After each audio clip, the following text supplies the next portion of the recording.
Hi everybody, welcome to SmugMug Live. This is episode 64, an episode I know is going to be a lot of fun.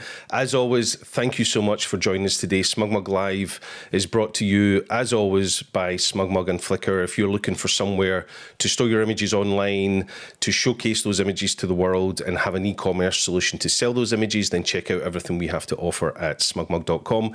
Or if you're looking to be part of an incredible photo community, then check out everything we have to offer at flickr.com.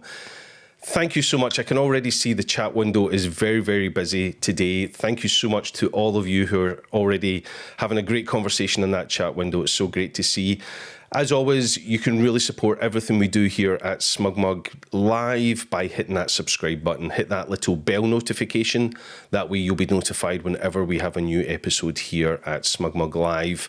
And as always, it's great to see where you're all tuning in from. And I can already see some of you posting where you're tuning in from and maybe even what you're drinking today. So that's good to see. Final thing, if you have a question for our guest today, then please post that in the chat window and I'll hopefully get round to asking them some questions during the show. Do me a big favour, if it's going to be a busy chat like it already looks, start your question with the word question dash. That way I'll be able to find it as we scroll through the chat windows. So let's introduce today's guests. I am so excited that I have finally had the opportunity to get today's guests on the show. An incredible couple who have an incredible story to tell us. I know it's going to be a lot of fun. Let's say hello to Simon and Lisa Thomas. Hi, folks. How are you? Hi. It's good to be here. Evening, Alistair. Hey, we're actually in the same country for a change. It's incredible, right? I don't think we could do this show if it hadn't been for a pandemic. That's what it took to tie you two down to the one place where we could finally make this show happen. So yeah, we're not that far away for a change. Where are you? Well, right now we are in beautiful Wales, northwest Wales, in an area very close to a small town called Aberdyfi. We came back here a little while ago for a few weeks, we thought, and obviously the pandemic hit, and we've been here since. Yeah, locked down like the rest of us. Very fortunate that you have somewhere to have a stable roof over your head, and we'll get to some of that in a moment. But before we get into our conversation about this incredible lifestyle you have and this incredible journey that you have been on, let's head over to the chat and see who's in the chat window. See if you recognise anybody. Tiffany Coates says, hi folks, front row seat, plus popcorn to hand, bring it on.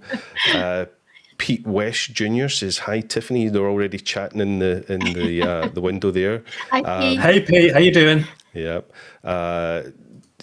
Tom asks, Tiffany Coates, pass the Pims, never mind the popcorn. Perfect. There's a little story behind that. Let's see, we're also joined by a frequent visitor to the channel, John, who joins us from the Dog Pound in Alberta, Canada. Incredible name, Hey, right? John. Vijar Moto says, hi all, looking forward to the broadcast. Mike Linson says it's a chilly day here in Pittsburgh. Vijar says he's tuning in from Montenegro. Montenegro, so yes. Yeah. Viaja moto. Yeah. And Stevens says, evening all from sunny Sussex by the sea. I'm sure it's pretty wet in Sussex today. I think so. So yeah, lots of people tuning in. Michelle is joining us from the US. Oh, hey, Michelle. Hi, Michelle. Western NC here. North Carolina. Yep. Yob Driver says hi from Everett, Washington, US, up there on the West Coast. Without my glasses, it says Everest. Your diver, I do like that. Yeah. So we asked Simon to take his glasses off so that he looked even more handsome. No, just because the light was reflecting in his glasses, so obviously he can't see anything that I'm putting on screen at the moment. So you're just a pink blur. It's great. You look fantastic. Yeah, I need a soft filter. You know, when we broadcast in high definition, I definitely need a soft filter these days. So thank you everybody for that great conversation that's already happening there in the chat. And as I say, keep it going. And if you have questions, then put them in that chat window, and hopefully we'll get to them. But it's time to start talking about this incredible journey. For anybody who's not joining us, or anybody that doesn't know the story of 2RideTheWorld, this story starts when 2003, somewhere around about there. Yep. Yeah, journey started in 2003. Although, if I'm honest, the journey probably began for us in '97 after a motorcycle accident, which changed our lives pretty dramatically, but put us on the course to leaving the UK in 2003 for what we thought was going to be a few months, really. Yeah, about 16 months. 16 months on the road, months. Which was a very long time. We made plans for 18 months, and I decided to take a sabbatical from work, and then went, you know what? No, I just will resign. And you ran your own business at that time, and we thought, yeah, we can just about manage for 18 months financially. Mm-hmm. But our plan was to jump on some motorcycles, go and have an adventure, see the world. It was really back then an idea of just almost a mental reset. We were burned out. We'd had some personal issues go on with family, illnesses, etc. And it started off being, let's jump on our motorcycles. We love to travel. We love bikes. Let's go and see some of the world, the bucket list stuff, and then come back and carry on. But things did not work out that way. Yeah. And 18 months on bikes, traveling, that would have been a long trip. That would have been a big project, just doing 18 months. Most people, that would be the trip of a lifetime, and would take a whole ton of planning. But 18 months came and went. And how long have you been on the road traveling for now? So we've been in Wales now for almost a year. But prior to this, we were on the road continuously for 16 years. So basically, home was a tent. 2 motorcycles, me and Lisa, and I mean, we've said this so many times, but a set of experiences and a life that is beyond compare. That we still can't believe that we were lucky enough to experience together. Yeah. So 16 months or 18 months plan turned into 16 years. So far, right? I mean, the story's not finished. It's on a little pause at the moment. What made you change your mind from like doing the 18 months and saying, okay, we've done it, let's go back? What was the moment that you thought, well, let's just keep doing this? Was there a moment? Or yes, and I think it was the same for both of us, I would hope. We decided to ride through Africa initially. We really just assumed it would be the hardest continent with which to cross motorcycles with, and I think we were right. And so we thought, well, we'd head to Africa first. And by the time we got to the end of Africa, in South Africa, we feel like we've only just begun. And we were heading on over to South America at that point, planning to head on over to South America. And it was a decision time. Do we ship to South America and continue? Or is the time now to just say, okay, we've only managed to reach to the tip of South America, South Africa, and do we then go back home? But it's worth pointing out that the traveling we did almost from the very beginning was very different to how we'd imagined it was going to be, because in the planning stages, we literally had a gigantic map on the kitchen. We put down places we wanted to get to. We set out some goals, which was to try to ride all 7 continents and to get from the most northerly point on each continent to the most southerly, and from the highest to the lowest. All that sounds very good, and you put dots on a map, and you read books, and you say, well, I'll do this, this, and this. But almost from the very beginning, we realized probably in the first 3 months that we were traveling far, far slower than we imagined we were going to. And I think that also meant that we were experiencing and absorbing what was around us far more than just tick box onto the next place and carry on, and that worked for some people, but it didn't for us. But the 18 months came and went, and we'd only reached South Africa, and at that point we had to make a decision. Do we call it a day? We've had our 18 months. We've definitely hit the personal and professional reset button. Are we ready to go back and join in with with everybody else in terms of jobs and careers and homes and mortgage, etc. Luckily, we both felt the same. I don't know. That was going to be my next question. Was it a debate? Was it mutual, or was it? Well, we're a typical married couple in what I say. I was going to say what I say goes, but no. I like the way she does this. Like anyone thinks she's joking. No, luckily, we do both think the same way and want to achieve the same goals. And yeah, we both looked at one another and went, we just can't. We already sacrificed such a lot to do the first 18 months and to actually tackle Africa, which was a real shock to the system. Looking back now, do you think Africa was the hardest continent we've ridden through? Or do you think it was just because we were new to it all? I mean, bearing in mind, anyone that's heard us talk before knows that Lisa and I had 2 days off-road riding. The only thing that matched our optimism was our ignorance. I'd never owned a camera. We hadn't really taken any photographs. We hadn't really been off-road. We were very enthusiastic, but nowhere near as prepared as I think people imagine you should be when you set off. Ignorance is bliss.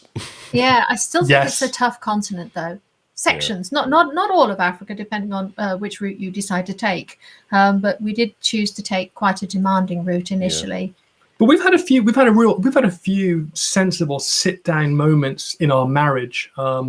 We've sat down and talked about career changes. We've sat down and talked about what was going to happen as and when one of us got hurt, because I did have an accident prior to the trip. We had a very sit-down conversation about, okay, are we going to go on this trip? Are we going to make it happen? Because we've been speaking about it for about 24 months. And then by the time we got this, lots of planning, lots of imagining. Yes, she is the planner. Lots of planning, lots of imagining. But then when we got to South Africa, we did have to have at least one serious sit-down conversation where we said, look, we don't have any extra money. We're going to have to rejig or reprioritize what's important in our lives if we want to carry on to the next continent or carry on for another 6 months. And that's really at the time all we thought about. Okay, this is fantastic. Wow, what a great time. Let's do another 6 months. Let's travel for another 6 months. Honestly, nobody could have imagined it was going to end up being 16 years. So you just kept pushing that kind of window further and further forward. I have a little video lined up here, which is a little map of, I think, probably just the kind of first phase of your journey. If you can kind of talk us through this. I think this map starts with you obviously leaving from the UK. Yeah, put your glasses on so you can see it. So you left the UK and headed north. Yeah, we decided to head north first. Well, actually, when we left the UK, we decided we must visit the whole of the UK, so Ireland, Scotland, etc., before then heading off further afield. And we decided that we would go north because one of the main reasons for that was reaching Nordkap and experiencing the midnight sun. Right. I've always wanted to do that, and it was just we got to Nordkap itself on the longest June 21st. June 24th, 21st. But then we were told, no, I'm sorry, you can't take your bikes out to the end, because obviously we were desperate to get to the end, the monument with the bikes. And somehow, and I'm still not quite sure how this happened, I ended up finding the manageress for the entire Sweet Talk for the entire Nordkap, and I just please, it's so important to my wife. She hasn't got many months to live. Simon. No, he didn't. He just. No, I didn't. He just sweet talked, and it worked out that we could actually get our motorcycles right to the right to the tip there, and took some great shots. Yeah, and then headed back down. And I've just paused the map here, but basically you head down to the southern tip of Africa there. Yeah, it was Russia, Europe, down through Africa. We ended up detouring around Nigeria. That was a whole story in itself. Yeah. And then going back up on the east coast as far as southern Ethiopia and returning before a very long flight over to South America. But this point here where I pause it, this is where you're deciding, do we go on? Or, because this was make and break. This is a big transition heading all the way over to South America now. Amazon jungle. That was an interesting ride, and then all the way down to the tip of Ushuaia, up through the Andes, coming back Route 40, Colombia, and then making our way over from Bogota, flying over into Panama, and that was interesting for the first time. Flying for the first time, over into Panama, because that was the first time that we'd actually flown the motorcycles. Right. Because the trip over from Cape Town to Buenos Aires, the bikes were on a container ship, Right. and we had to fly separately. So this is the first time that we flew the bikes and prepped them all ourselves. This was a while back now. This was 2006, I think. There was an awful lot of heightened security about transporting yourself and bikes or anything else at this time, because this is just post 9/11. Right. So Gotcha. again, that's why we were flying. We planned on joining the bikes on the boat and going over, maybe a working passage. None of that happened. Central America was an absolute revelation. At least I didn't know an awful lot about it until we got there. And then in the USA is a huge country. It's also incredibly diverse. Yeah. Yeah, it's like little individual countries all put together, and they even speak, sound like they speak different languages as well. And I must admit, I was a little naive about running through Central America, because for us it was really, we'll go on up through Central America so that we can hit North America, and that's why we've returned to Central America quite a few times, because that first time was a little fast for us. Going into America, Simon had spent quite a little bit of time on the West Coast as a student. So he had a little bit of an advantage with a bit more knowledge about the West Coast than I did. I was looking forward to going to the USA because I went to high school in California, but past the USA, this was another big moment in our journey, because the USA, when you're on a super tight budget, again, is not the cheapest place to try to travel and explore and to look around.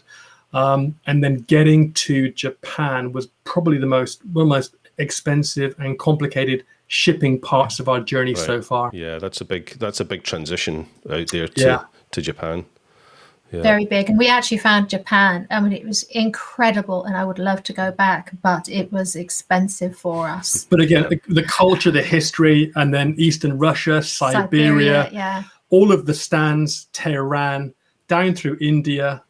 Couldn't get into Burma at the time, so flew into Thailand. Borneo was pretty incredible. Malaysia and Indonesia from a photographic standpoint and as well as a riding standpoint were absolutely mind-bending. But I do think Indonesia again surprised us in the fact that we knew islands, etc., and I knew how we were going to get through the islands and over to each one. But I didn't really think we had taken into account the beauty of each island. I think for us it was, again, we thought, we'll transition down through the island so that we can reach Australia, but it became quite an important section of our trip. Significant part in itself. It's 27 individual islands that are sitting on a volcanic chain. You can't throw a stone and not hit a volcano. And again, the ash, the sun, the light, the heat, you get some wonderfully atmospheric shots. And sunrise throughout Indonesia is pretty special, again, because of what's in the air. Yeah, we'll certainly get to some of that photography shortly. But so we're in Australia. What year would you have made it to Australia on this trip? Australia was 2012. Right. And we were in Australia for a year. We'd worked really hard to get a visa for a year. Being oldies, that's actually quite difficult. They only want the youngsters in there for 12 months. But we managed to get it, and we could have had another 12 months easy, no problem at all. Yeah. There was so much to see there, and then a very huge long transition. flight. Back into the LA. US. Yeah. And then more exploring of Mexico and the US. And right the way up to Alaska from there, and then down through Cuba and Jamaica, which unfortunately doesn't show on that map. We'll update it one day. Cuba was a revelation. That's just kind of, that little map just kind of shows phase one of what you did. So what are the stats? Give us some of the numbers of the distances, the countries. We know it's 16 years. How many miles? So far, it's 503,000 miles. Now, bearing in mind the Earth's circumference is 24,901 miles. So 503,000 miles. I Googled it yesterday. That's the equivalent of 20 times around the Earth. How many? Let's have 20 times. 20 times around the Earth. Yeah, the equivalent of 80 countries. 80 countries, 6 continents, 36 deserts. 4 bouts of malaria, 4 bouts of dengue fever, 1 broken neck, one semi-kidnapping of the president's son of Tanzania. It's a different story. Wow, that's a whole that's a whole episode in itself. Right? It is. And still 1 marriage. That's impressive. So, how many injuries? You mentioned 1 broken neck, which we'll get to in a moment. But any other injuries? That's good enough, right? There have been a few. Lisa's had some pretty big surgeries, but they weren't trip related. Others just ongoing health issues. Who broke whose neck? I broke Simon's neck. Yeah. Very bad bridge in the Amazon, and the lesson there was the next time Lisa says, or the wife says, "You go first," the answer's no. Yeah. It was very meticulously planned, that part of the journey, and that was when the worst thing happened on the journey, and it wasn't through lack of planning, it wasn't through lack of knowledge of the area we were going into. It was just an accident. It's the old expression, shit just happens, and that's what it was. I mean, the reality is, if you go out looking for an adventure, you have to be prepared for the fact that it has got teeth, and now and again you're going to get bitten, and that's what happened. We wanted to be the first riders to go north to south through the Amazon on large capacity bikes. As far as we could tell at the time, it hadn't been attempted. Literally, we made it by the skin of our teeth, but we planned and prepped. We were looking at where the water levels were crucial. But on the morning of the second day, the worst bridge crossing that we'd come across so far, the Wood gave way. We had no choice, and over I went, and it was then 3 weeks to reach a hospital. So you travelled for 3 weeks on your bike through some pretty hellish conditions with a broken neck. Yes. Yeah. And I must admit, I do feel terrible because he was going, "Oh, I just feel so ill," and then he would fall off his bike and pass out. And hang on, no. I passed out, then I fell off the bike. And I would get kind of irritated and say, "Oh God, what's the matter now?" And now looking back, I realise, well. Yeah. So I mean, the upshot of the accident was that when I came back round, I was unconscious for about an hour, and without wanting to go into a lot of detail, because people can go and find this online. Blind in one eye, paralyzed on my left-hand side, and an absurd amount of pain. But Lisa did an amazing job. If it wasn't for Lisa, I would be dead. She was very calm, very cool. We took our time. We got the bikes working because my bike then just decided that it wasn't going to play.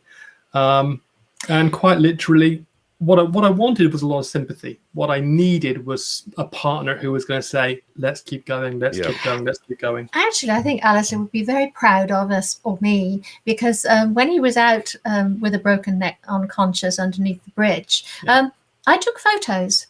Yay!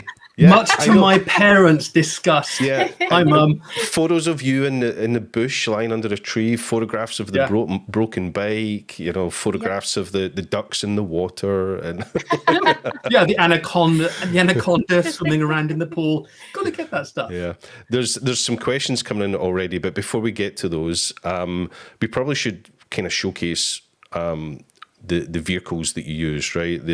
A very important part of the journey. And you have some incredible adventure photographs, for want of a better word, featuring yourselves and these incredible bikes. Tell us a little bit about the bikes that you used, and I'll go through some of these images. Well, we're now on our second set of bikes. So our first bikes right now are actually in a BMW museum on the East Coast. That was an F650 single-cylinder BMW, and mine started off as an R1100 GS. So off-road style bikes from BMW. We modified them quite a bit, lots of big fuel tanks, other bits and pieces. And the new bikes are an R1200 GS BMW and Lisa's now on 800. So basically just newer versions of what we started out on. But we have a real affinity. We got a question from Johnny. He actually did ask how many bikes as part of the stat. So just those two sets. Mm-hmm. Yeah. And the original bikes were retired with around 460,000 miles on, which is quite amazing because Lisa's bike is a single cylinder. And we really have pushed these bikes so far past what they were designed initially to do. Yeah. But it's also knowing how to look after them. Yeah, know how to look after them, maintain them yourself. Know how to work I love on that them. shot. Yeah, it's great. There's a lot of photographs that we'll show today where we see you interacting with the communities, kind of entrenching yourself in the cultures and stuff. So yeah, it's great to see. I love the inquisitive look about the technology that you're showcasing. I don't know what you're showing her. That was on the edge of the Gobi Desert. We'd not seen a living soul for 3 days, and Lisa was looking around, and literally, I think it was two guys and this lady just appeared out of nowhere. We have no idea where they came from or where they were going to. And what were you showing her? Well, I actually made sure that at that point I didn't have a GPS. Simon did, and I would say one of the areas to have a GPS is actually Mongolia. You mean as an essential piece of kit? Yes. But I had a map, but I made absolutely sure that I had a map that had all of the correct spelling in Mongolian, right? So that I knew where I was meant to be on the map. And I could point it out to the locals, because it's pointless is having a map all in English and pointing it out to the locals. It doesn't mean anything. Whereas the other way round. And then she was able to point a direction for us to go. Because even with a GPS, there are so many tracks that lead nowhere in Mongolia. So you can end up doing half a day and then going, oh, we've got to turn around and retrace. And the most important thing for us in Mongolia in terms of resource wasn't fuel, it was always water.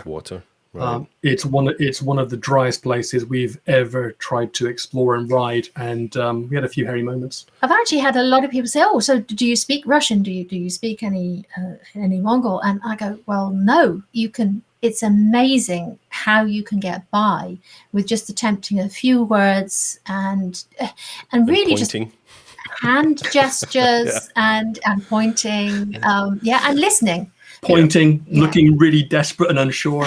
The occasional piece of begging goes an awful long way.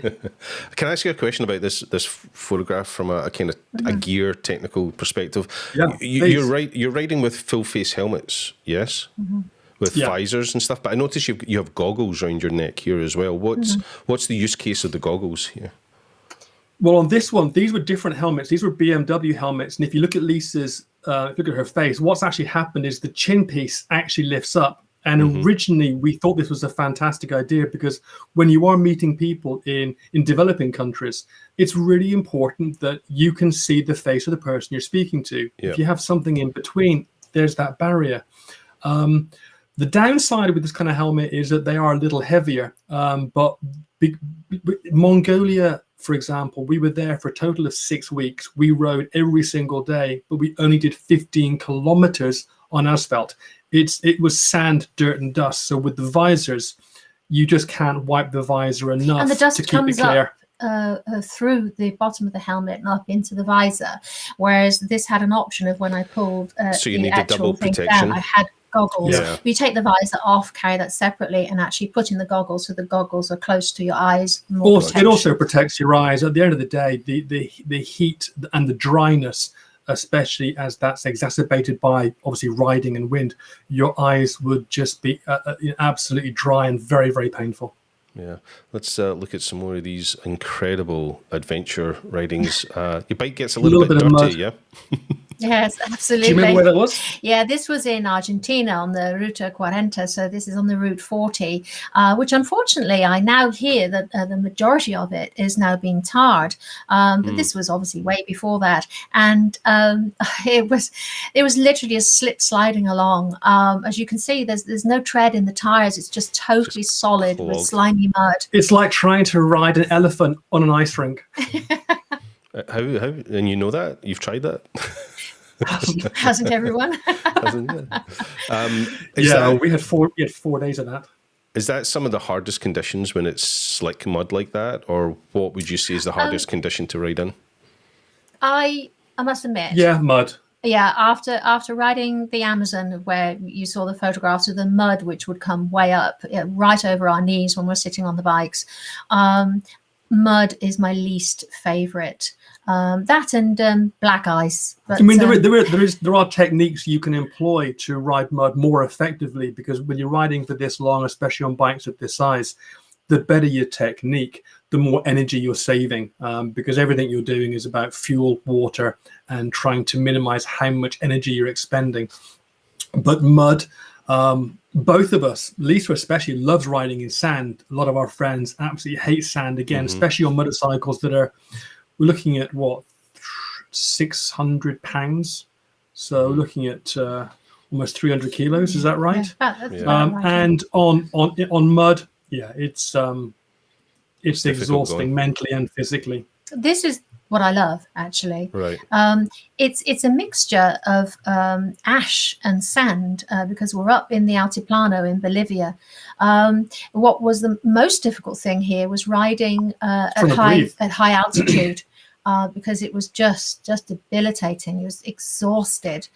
But the light was incredible. So we're looking at the second highest plateau on Earth. It's Lisa and myself. Tourism has picked up in this area. Back then, there really weren't many more than a few 4x4s coming through. But it's also one of the least inhabited places. So without any wind, the air is so still, and the saturation of all of the colors is so incredibly vibrant that actually they almost all require some degree of post-processing to actually bring the saturation down, because they just don't look realistic. Yeah. It just looks like someone's, got Photoshop for the first time and just crazy. pushed all the sliders to the right. Yeah. Listen, obviously this is, landscape. Being hosted by SmugMug and Flickr, this is definitely a photography show, and we will get into the details of the photography and stuff, but I really just did want to showcase the way that you were traveling with these images that really show the adventure nature of how you traveled. But from day one, did you always plan on documenting the trip with photography? I think what Lisa's saying, no. I'm saying no. For me, because we didn't think that we were going to be away that long, and it wasn't a thing that people were doing everywhere. It wasn't, it was just a journey for ourselves, as Simon said, to press a reset button to get away from things. Let me ask you a question then. Why did we have a website? Because we did have a website. Well, we had a website from the get-go. It wasn't because of linking it to social media, because at that point there was no social media. But it was just the thought of having a website so that we could actually put things up there, put our journal up there, and we would actually tell family that there were links to journal. And I remember that my mother and father would print off all the journal right from the beginning, and they got a great big folder of it, and they would just sit and read the printed journal, and that was really the main reason. My answer is a little different to Lisa's. I think we did always intend to document it. I think the difference is we never imagined that anybody else outside family and friends would be interested. Right. And also, I mean, bearing in mind that social media has now become so powerful and so all-consuming and so accessible to everybody on the planet, that it's very, very easy to forget what it was like before it was here. So the fact that we were taking photographs was much more personal, because it was just us and friends and family and so forth. And obviously we're now reaching a much larger audience that was never anticipated, let alone planned. Yeah. But it's very hard to travel and to see the things we've done and to experience what's come our way and to not feel incredibly motivated. I mean, Lisa will use her own words, but I hadn't picked a camera up before I left. I wasn't a photographer, but it's very hard not to feel completely moved to want to share all of this experience that's coming your way. Yeah, definitely. I can imagine being compelled to want to take incredible images of this journey. Now, a lot of these images we're seeing here are great showcases of how you travelled and the epic places you went. How did you decide when you were going to, obviously this is a set up image, in the fact that you decided, I will stop here, get a picture of Lisa driving by. How did you decide where you were going to stop, or did you sometimes forget to take pictures and stop? It was so amazing. Yes. Yeah. Absolutely. Yeah. Sometimes, I mean, we've been looking back because we've been quite isolated and not being able to travel at the moment. We've been reviewing a lot of our photographs, and I say, why don't we go and revisit, say, Senegal or something? And we look back at the photographs that we've taken and we go, oh my God, is that all we've got? What were we thinking? What on earth was that? And why didn't we take more? Which means we'll just have to go back. Yeah. But it's you were experiencing it in real life rather than taking the images. Yeah. Yeah, but for example, something like this, I mean, you're going up the road and it's obvious as you're approaching it that there is a photograph there. So there was no stopping and turning around and attempting to find the right place for 15 attempts and getting different angles. It was literally right in front of you. Lisa says this so matter-of-factly. Let's just lay some ground rules here. Okay. Lisa absolutely hates to turn around. So if I'm taking photographs of her, I have to get it right first time. Oh, please clarify. That is not because I can't turn around, but it's because I just go, I don't want to turn around. I just want to carry on. I don't want to stop for a photograph. I just want to carry on. Yeah. You know? It's so interesting. Before we came on, we thought, well, we better look at some of the other people you've had on your show. So I was listening to Daniel Corden, who is an incredible photographer. I love his images. They are really inspiring. But it was interesting listening to him talk that he travels for 10 months of the year. But before he sets out, he has a very clear idea as to where he's going, why he's going, when, and what he is going to photograph, which is the complete polar opposite to us, because almost all of our photography is opportunistic, and we have a wide variety of genres that we're into, because, well, one day you're just in a town and you just see incredible faces. I mean, India was nirvana if you're into portrait photography. Bolivia, incredible if you're into landscape photography. But there's little or no planning at all. So it's very much a case of there is something that inspires one of us. There is a landscape that we cannot believe we're about to ride into or through. It would be wrong not to try and record it as powerfully and as vibrantly as possible. But then you do have the other times where we're literally too exhausted and we go, we should stop, but we can't. Or we should stop, but it's getting dark and we need to stop riding and set up camp. And there are certain things that have to take priority. The safety aspect, making sure that we're not on the roads at night or at dusk when you're traveling through, say, mid-Australia with the kangaroos. It's a very dangerous time. So there are other things which have to take priority. But we're also at the beck and call of the climate and the weather. Again, going back to what Daniel was saying, he's traveling with a group. They've got 4x4s.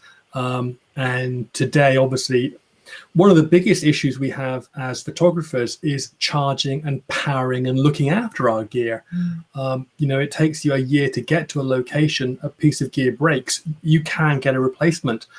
But if you remember that photograph you showed a little earlier with Lisa just coming over the brow of a hill with these wonderful mountains behind her, it was a couple back. This was a well-known pass on the Silk Road. Keep going back again. And again. And again. And one more. Keep going. Again. Oh gosh, it was a little way back, wasn't it? That one there. It was the first image. I had seen online a few photographs of this incredible pass in Tajikistan. It's up at 15,009 feet. And I remember being wowed by other images because of this incredible cobalt blue contrasting with earth. The night before, the temperatures had got so low, and we're talking -20, -30, that by the time we'd set off, we could barely move, let alone breathe. But by the time we got to the top of this peak, I'm yelling to Lisa, stop, stop, stop, or at least slow down.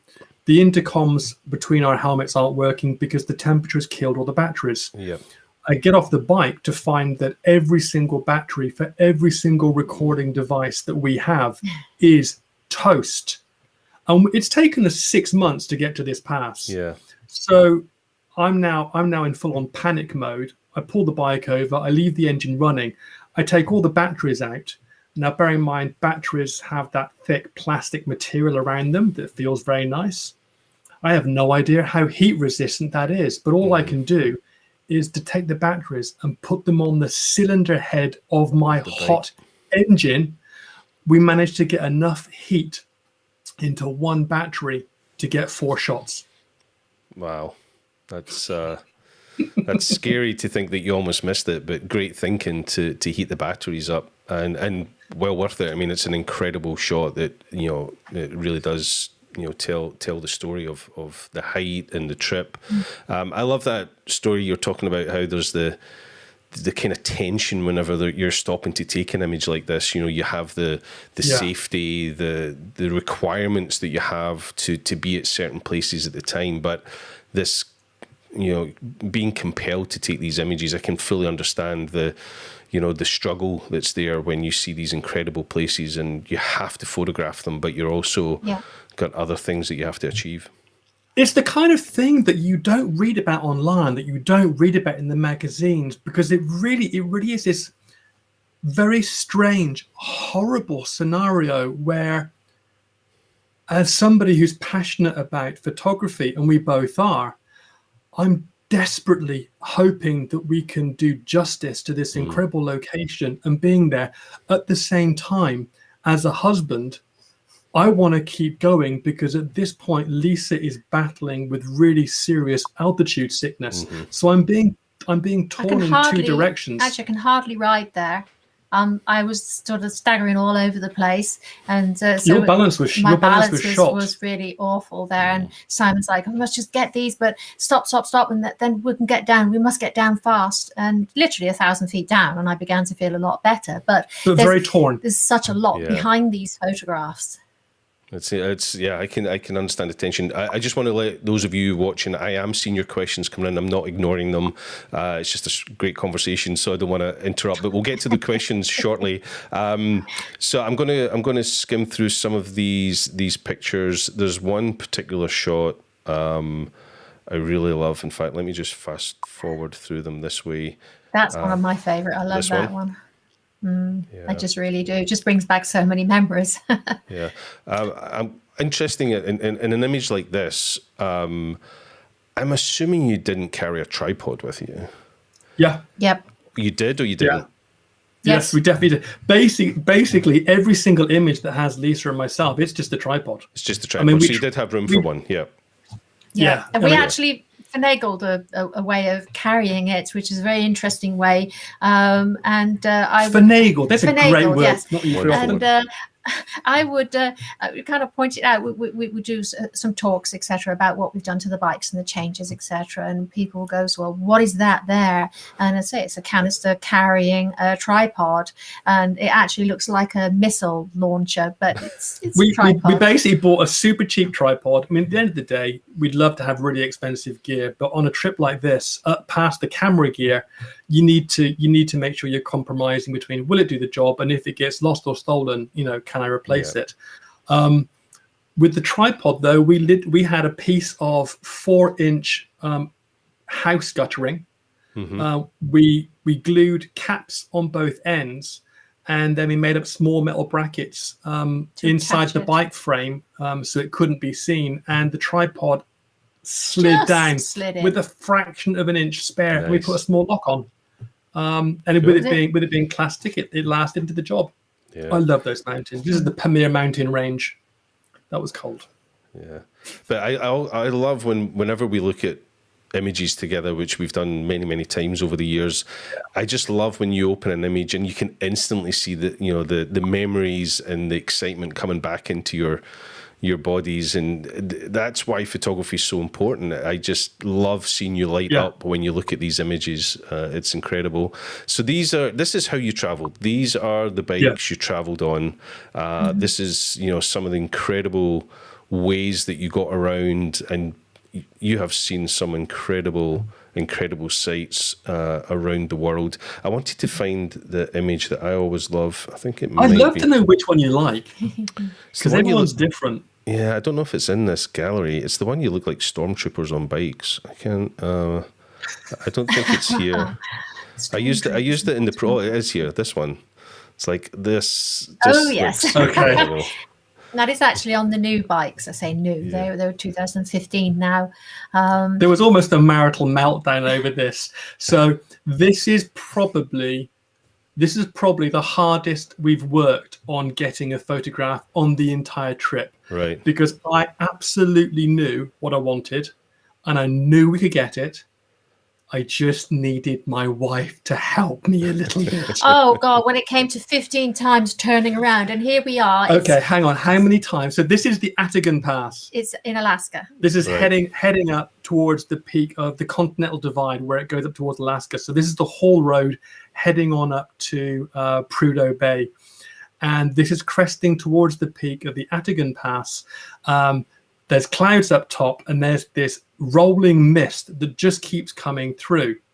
And the road was slick. It was super slick and slippery. So we put the camera on the tripod, and again, by this time we've been traveling for a while, so I've got a pretty good idea as to what to do.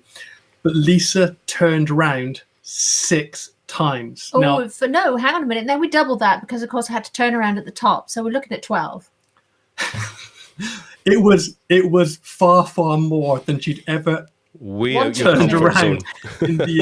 Oh my good Lord! But of course, there was some logistical elements because the days are short and hours were going on, and it was going to get dark.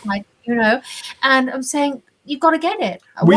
You call yourself a photographer? How many times do you want to take this? So we have around 800 shots where you can see one of us and not the other, because obviously we put the tripod up. I then just put it on to basically take a photograph every 5 seconds. Yep. We drove down, we drove back towards the camera. We drove very slowly, obviously because we made sure we had a wide enough area of focus. That meant that I think we had around 30 feet of really clear field of vision before we start, blurring. So we had to be close enough together to both be in focus. But the mist coming through, we have so many shots where it's great shot of the mist.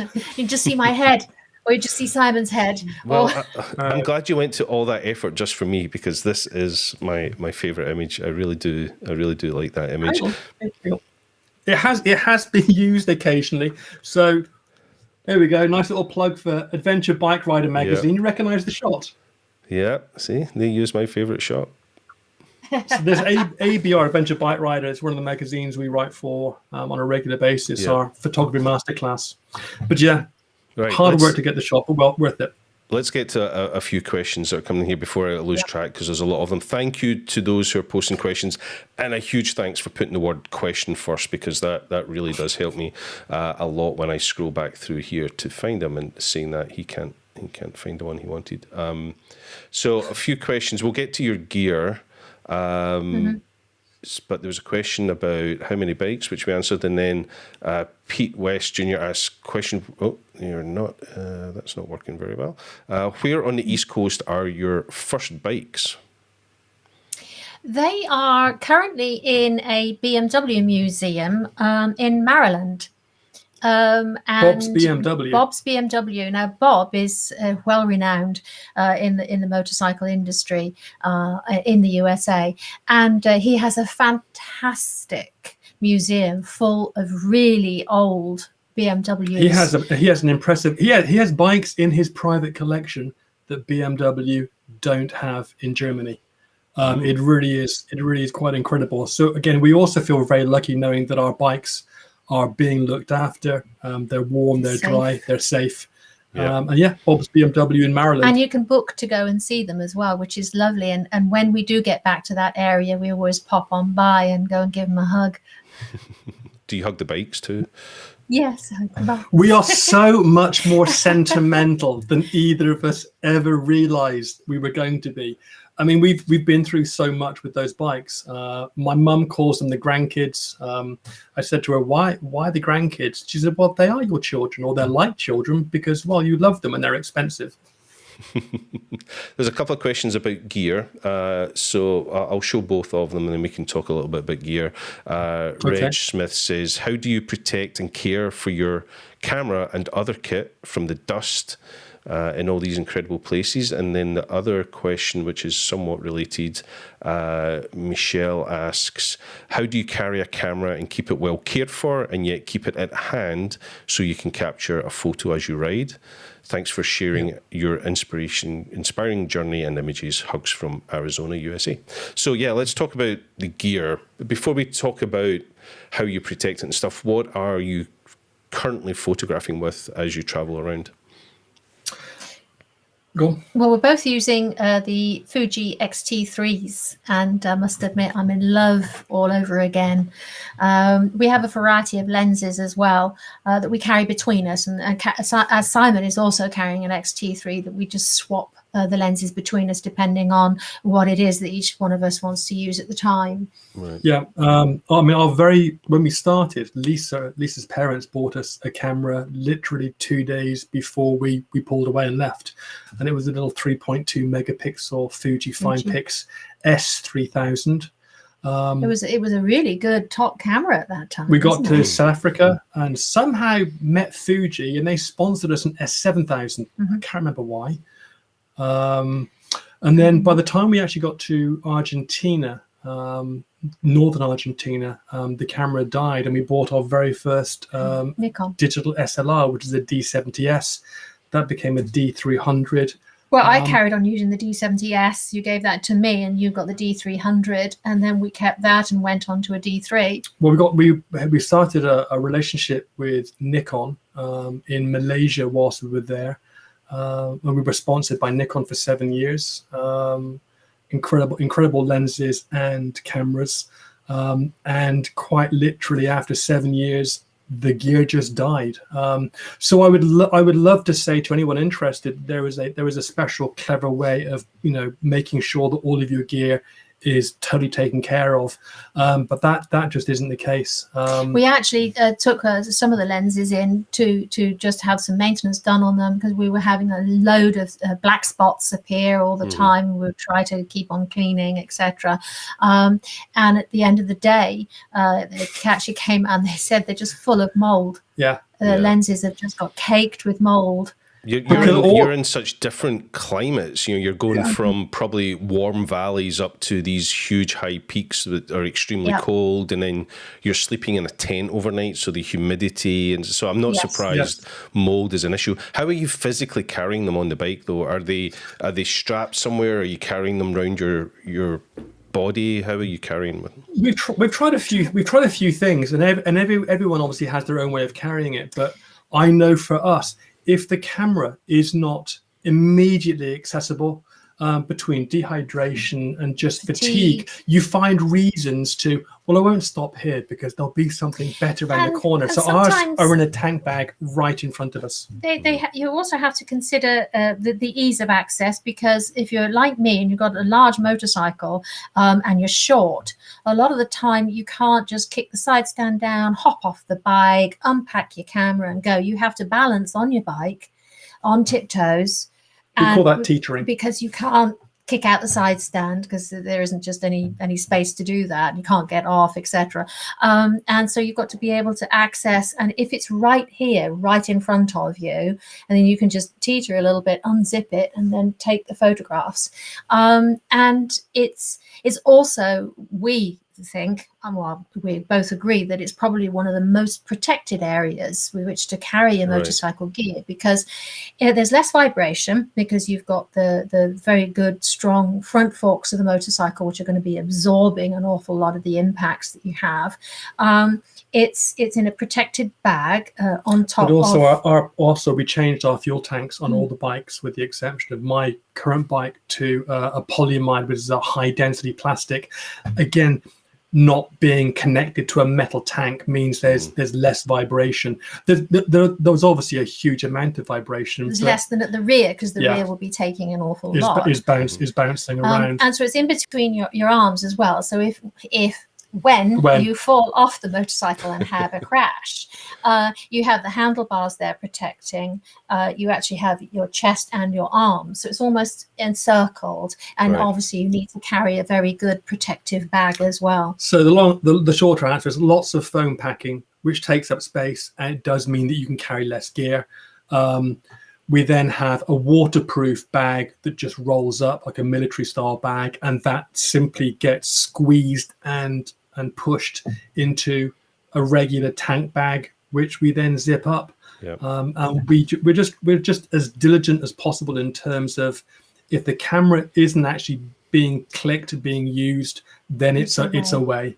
Apart from the little one, I carry a little tiny Instamatic one around my neck, so that if I am riding and I go, wow, that's a great shot, and I don't want to stop, or Simon's doing something silly, then I can just go, click and then take the shot. Simon doesn't do silly that's things. Actually worked well. Oh, never. But it's interesting. I remember some years ago, we got a lot of emails from people saying, I'm planning my own trip. What kind of camera should I take? And my stock answer was always, well, look, take the best camera and the best lenses you can take if you really want to, but take a small point and shoot as well, because the point and shoots these days, the technology has come on so quickly that you have so much photographic power in a small little unit, and then they are now, you pay a bit more, they are now waterproof.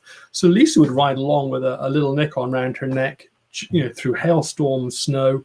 It wasn't terribly expensive, but recording something, even if it's not absolutely artistically perfect, is better than recording nothing, especially when photo editing and software is coming on leaps and bounds. There's also the point of security as well. If you have a bag that is attached to the front, and it's a tank bag, it sits on top of the motorcycle fuel tank, it can be clipped, unclipped, on your back. It's usually got a strap, or it may be in rucksack format, and then you can carry it with you. So if you are in an area where you go, well, I don't particularly want to leave that bag there, you can just take it off and carry it with you. But if it's on the bike and tucked away somewhere safe, well, the reality is, if you're like us and you have metal boxes, it's only as safe as the small metal latch.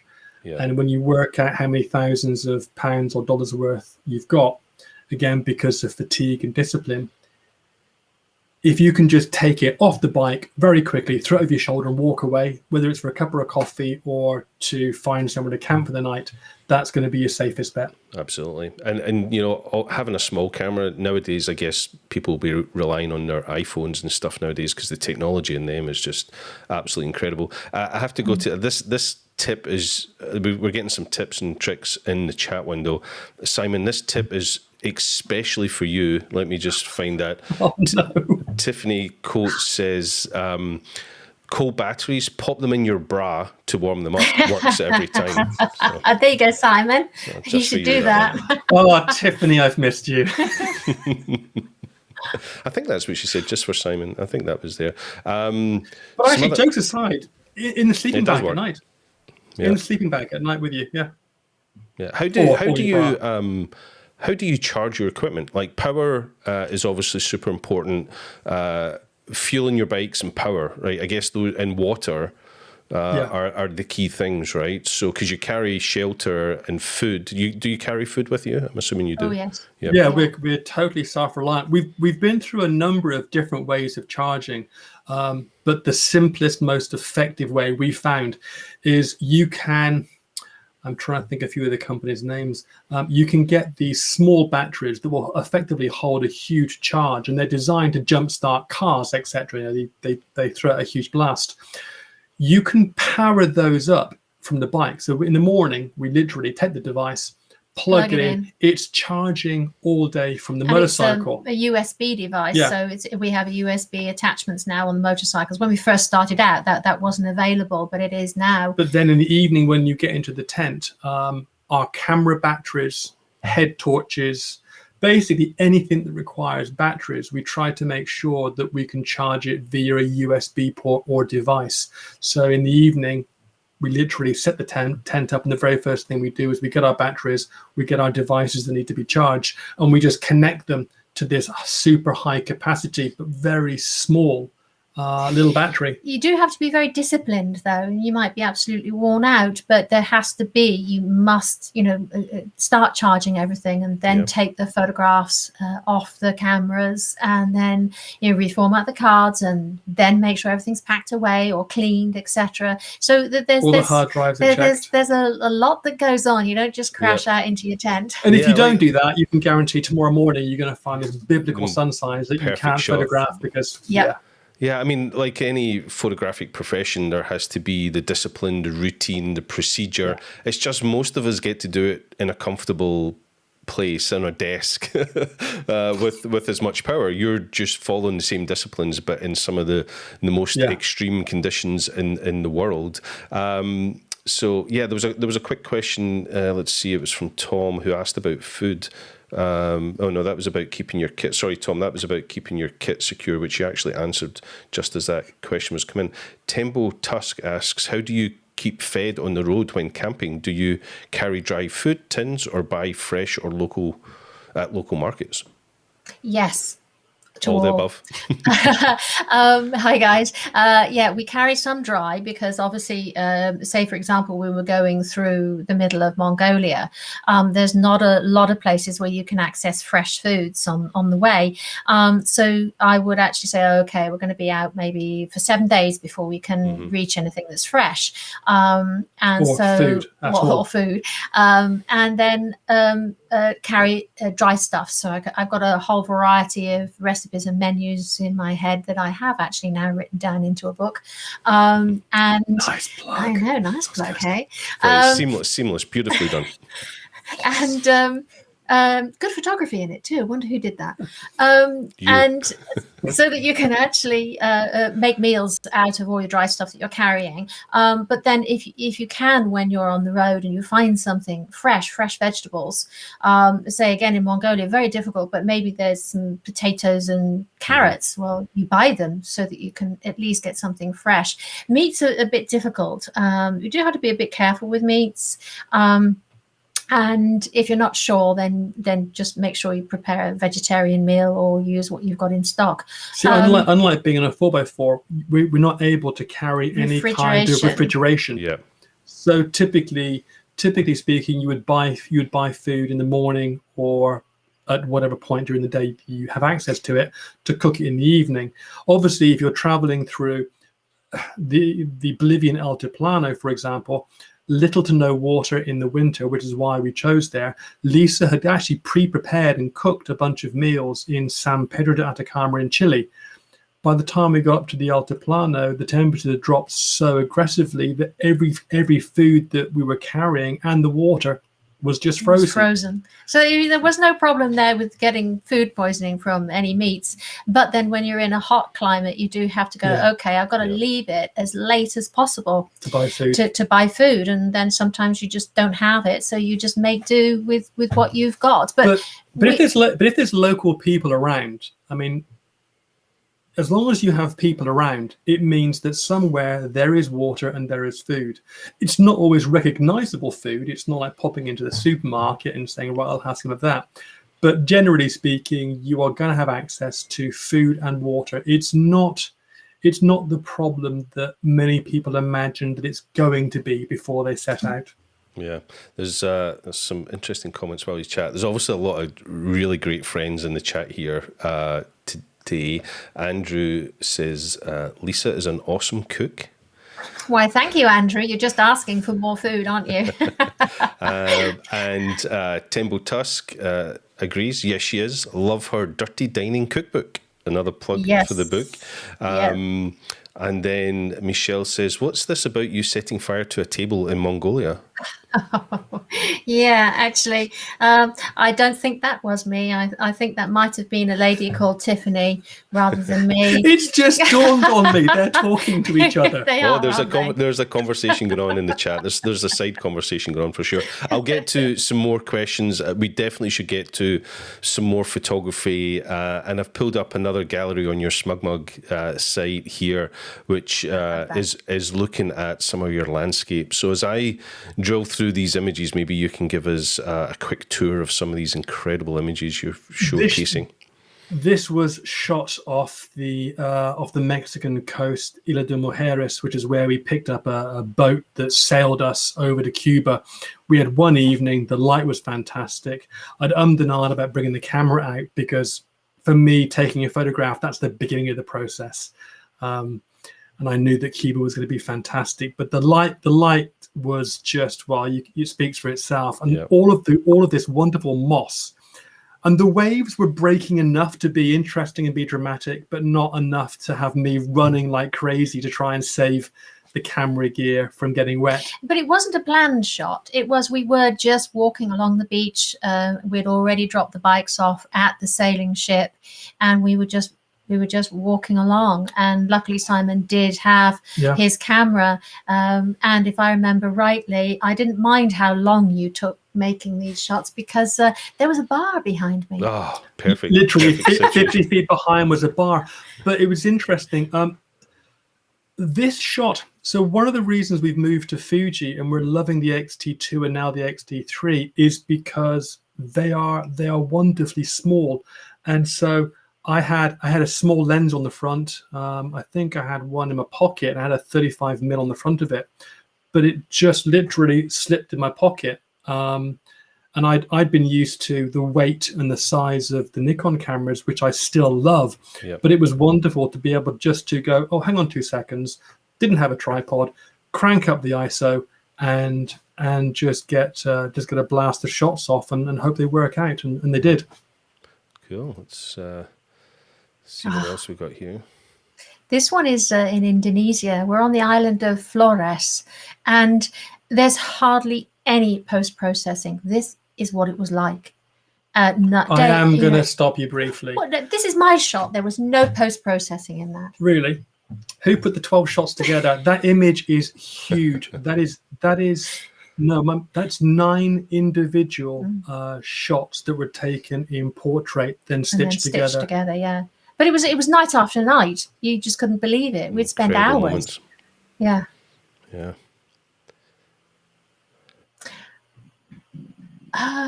Really? That was Cuba. you. Yes, that was you taking that shot. I was very worried. Hang on, no, where were you again for this shot? This speaks volumes. I was in a bar over the road. There's a theme about to start here, There's a right? theme. Simon was takes really pictures, Lisa finds the bar. Yeah. Well, I actually direct him. I say, that'd be a lovely shot over there. Why don't you go and lie on the corner of the road whilst I just look after all the other kit and equipment? And I'm sure people thought that he'd been knocked over by a car or something. He's rolling about in the gutter. But the other thing worth mentioning with a lot of these is that unlike a lot of photographers who do go out, and they'll go out for weeks or months and they have a bag of kit, we actually, other than a polarizing filter, which I don't have anymore, we don't have any filters. So it can be very challenging to work with just the light. And the number of times I'm thinking, oh, if I had a neutral graduated filter on this would be fantastic. So often I will take 2 or 3 shots, bracket, and then have to obviously adapt in post-process. I mean, this is Morocco. Photography in general is a series of compromises, right? All photography is a series of compromises when it comes to, aperture, shutter speed, ISO. It's all a compromise, even down to the gear. No matter where you are, there's always a compromise that has to be made, and you've deliberately made the compromise that we are not going to carry filters. It's just too far to take those, and then you have to photograph differently because of it. It's just a compromise. This it just adds to the challenge, doesn't it? That was Morocco, and I think that was with the Fuji. That was with the fine pics, wasn't it? Yeah, because Yes. a lot of people say, "Oh, well, your photographs are nice, but that's because you got really expensive gear." And the This is the original. reality is, you don't have to have expensive gear. I've seen some breathtaking images with iPhones. This was with a 3.2 megapixel point and click back in 2003. Yeah, my answer to that is, that carpenter must have a really good hammer. Like when they say, you must have a really good camera, you take such great pictures. Yeah. I think I know what this one is. This looks like the Brooklyn Bridge, right? Yep. And it was an interesting time. It's making sure that you're hanging over the edge in an area which really you shouldn't be hanging over the edge. Because I was actually off the walkway, and I had a very stern conversation with a policeman who was suggesting that he might arrest me. A stern conversation in New York? Never. Come on. Yeah. He was a nice enough guy, but he really was very concerned for my well-being. Oh, and rightly so. Rightly so. I'm sure there's a lot of people have done silly things there. Wow, this image. Just absolutely love this image. This was hard work. Huacachinero in Peru. Say it again. Huacachinero. I love the fact that she can remember where these places were and pronounce them. That's why I travel with her. And we luckily we both love deserts. We both love the sand, the dunes. Not so good for the camera equipment, but it is. We just love the light. I remember there was no tripod, and the two people in the shot is us. Yes. Oh, now, really? bearing in mind, Yes. Yeah. Oh, so okay. I had a couple of these juggling balls. I used to juggle. Bit of fun, and we took up on the trip. Of course, never juggled. So down at the bottom of these incredible sand dunes is this incredible oasis. It is truly a Hollywood-esque, movie-worthy oasis of water in the middle of nowhere. This is Peru, and so by the time we climbed up there, of course, we're not as fit as we think we are. Our thighs are burning. The sun is just going down, and for some reason, I've got these juggling balls in a bag, no tripod. So ran across, and I'd set it up to take. This is with the D70S, and if memory serves, you could set it up. No, I had a small timing device extra that you plugged into it, and it allowed me. Yeah, it allowed me to take a photograph every 30 seconds. So I literally put it on the beanbag, led down. Focused it up, got the shot set, and then ran back to Lisa, who wasn't at a bar drinking on this occasion. And then we just because there wasn't one. Casually strolled. You're giving me a really bad name here. No, or a really good one. I don't think we have to try hard to give you that name. So the really expensive tripod you had here was juggling balls. That's pretty cool. Yeah. I had no idea that. I assumed that you'd photographed two other people on the dunes, but that's even more impressive that it's both of you. Oh wow! Look at this cloud. This is actually a place called Rainbow Valley, which is just south of Alice Springs, and we had decided to cut diagonally from the northeast of Australia, right the way across the middle, diagonally down to Perth, which was about 2,500 miles of red dust and sand. It was a fantastic trip, actually. We really loved it. It was the real Australia, the outback. And this area here is not called Rainbow Valley because it has rainbows regularly. It's the colour of the rock. But when we were there, the rainbow, actually, they hadn't had rain for something like 156 days or something like that. 173 days. It was the longest recorded period without rainfall in Central Australia. And we ended up going down to Rainbow Valley. It's a very, very long, sandy ride to get there. Yeah. And we ummed and ahed about doing it because we really didn't know what we were going to get. There was no one was going to be there. There wasn't a definitive or driving reason for us to get down there, except now and again when you go the extra mile, luck just smiles on you. We put the tent up, we got ourselves sorted, we had a walk around. It was very dramatic. This wonderful, basically sandstone buttress that rises out of the pan, and then out of nowhere, this cloud system came in, and there was about 12 to 15 minutes of really, really light, hazy rain. I mean, you couldn't even call it rain.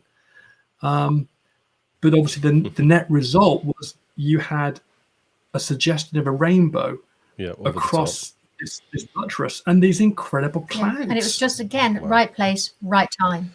Yeah. Hundreds of days without rain, and then the two Brits roll up and it starts raining. Yeah. Exactly. Yeah. Nobody were to blame. Yeah. This just is epic. amazing. I can't work out where this is. Just stunning. I think actually we stood there. We pulled the bikes up and we just got off the bikes and we just stood there with our mouths open before we got the cameras out. It must have been about 20 minutes. We're just like standing there going, wow. But the interesting thing is, in terms of post-processing, I thought this was going to be an absolute doddled photograph. But it ended up being more challenging because they're actually, obviously it is quite the angle we're taking it from is because, well, that's one of the places you can drive up to and you can get to. You can't just walk up unless you've got a guide or a part of a tour. So first of all, we was trying to get an angle where people weren't walking in front of the camera and the tripod. But also, Uluru is so orange that, again, it's very hard to get the white balance set correctly. Without making everything just look like you've taken the orange slider and gone crazy. I remember, because it was so light in the background, I remember we used an awful lot of exposure compensation and we dialed the settings back quite a lot. So it wasn't until I started post-processing and basically adjusting that I even picked up the moon to the left of Uluru. We hadn't seen it whilst we were photographing it. Yeah. Interesting. While you're mentioning about post-processing, Stephen Marsh does ask, what software do you use to post-produce your images? Do you have any favourite settings? Favourite settings, yeah. So I was using. You changed over the years. Started off in Coral Draw and Coral Paint. Ended up using, remember those? You're not that old, Simon. Come on. Yeah. Ended up using Photoshop as the mainstay. Never went to Lightroom. Today, it's pretty straightforward. I try and do as little as possible. And again, that's, it's just time. Yep. So Photoshop, but an awful lot of work now is Luminar 4. Skylum. Skylum Luminar 4. I've just begun to play with their latest offering, which is AI. But no, fundamentally, I use both Bridge and Luminar 4 to catalog all the shots. Bearing in mind we have 1.2 million. So again, all those hard drives that we're carrying with us. But no, my mainstays are, I either start the process in Luminar 4 because I have a number of profiles that I really like that I've set up. And I then flip back and forwards between Photoshop, Luminar 4, and occasionally I dip back into Adobe Camera Raw. It's that for me is, I haven't got the best of patience, really. I haven't got the best of patience. Yeah, I haven't got. Well, there is a stunning understatement. And I love you, by the way.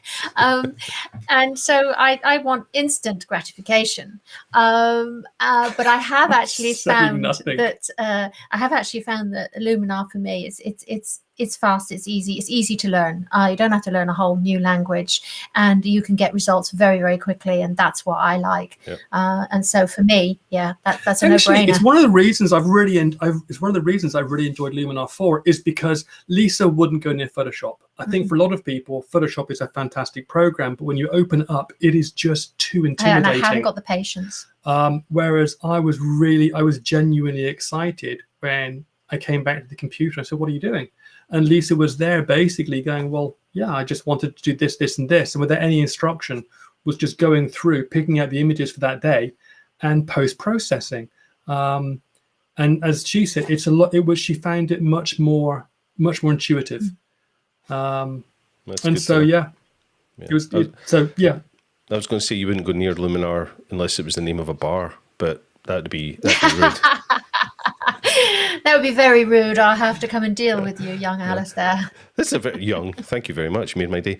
was good. This is a very interesting photograph. Not your typical epic landscape and stuff. So tell us a little bit about this. This is very compelling. I can't remember. Oh, where it I was is. waiting. I remember taking it, but I can't remember where it is. We were actually in Pakistan. We transited Pakistan at a very interesting time. This was at the height Okay, for we're the heading. hunt for bin Laden. We're heading into Islamabad. So aren't we were actually heading Yeah. into Islamabad. In fact, we were camped in Islamabad waiting for our Indian visa to come through. And there was a beautiful road and a hill, and I can't remember the name of it, but we took a couple of rides out. Now, bearing in mind, this was a big deal because as we transited Pakistan from Iran over to India, we had a fully armed government-supplied escort. We had 8 guys and 2 vehicles Didn't have with a us choice. at all time. We didn't pay for it. We didn't have a choice. I have no idea how it really happened, but we How it turned works, up at really. the border with Iran and Pakistan.